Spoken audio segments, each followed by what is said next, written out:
Lalu kemudian ada satu anak muda asli Inggris datang, kemudian berkata kepada syekhnya, "Syekh, ini teman saya, orang Inggris asli, mau masuk Islam, tapi masih ada dua hal yang mengganjal di dirinya. Bisa nggak dia bertanya?" Kata syekhnya, "Silakan, boleh bertanya." Maka anak muda ini pun bertanya.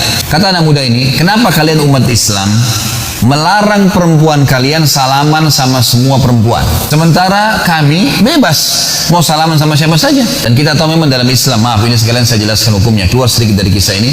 Dalam Islam, maaf Bapak Ibu sekalian, tidak boleh salaman sama sembarangan orang kecuali mahram, gitu kan?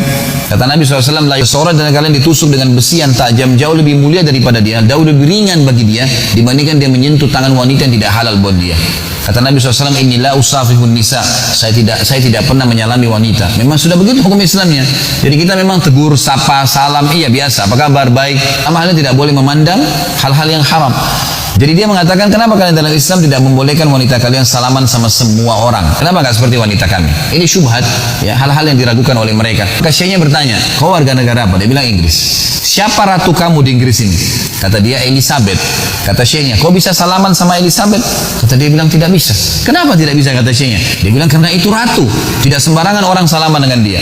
Kata syekhnya, "Semua wanita muslimah seperti Elizabeth, ratu, nggak boleh sembarangan orang salaman." Jadi memang ada tujuan syariat ini, bukan main-main. Lalu yang kedua, dia bilang, "Kenapa kalian menyuruh wanita kalian tutup aurat? Kenapa harus taruh jilbab dari kepala sampai kain, bahkan ada yang pakai cadar? Kenapa nggak seperti perempuan kami, mau pakai baju, nggak pakai baju, terserah. Kenapa harus begitu?" Gitu. Syekhnya lalu mengeluarkan dua buah permen dari kantongnya, satu dibuka bungkusnya, satu dibiarin terbungkus, digeletakin di lantai masjid. Kata syekhnya, "Kalau saya suruh pilih kamu permen ini, yang mana kau pilih?" Kata si Nasrani itu, "Yang terbungkus. Gampang, tinggal ambil, caplok dalam mulut, selesai." Dia bilang, "Enggak Syekh, karena kotor." Kata syekhnya, "Itulah perbedaan perempuan kami dengan perempuan kalian.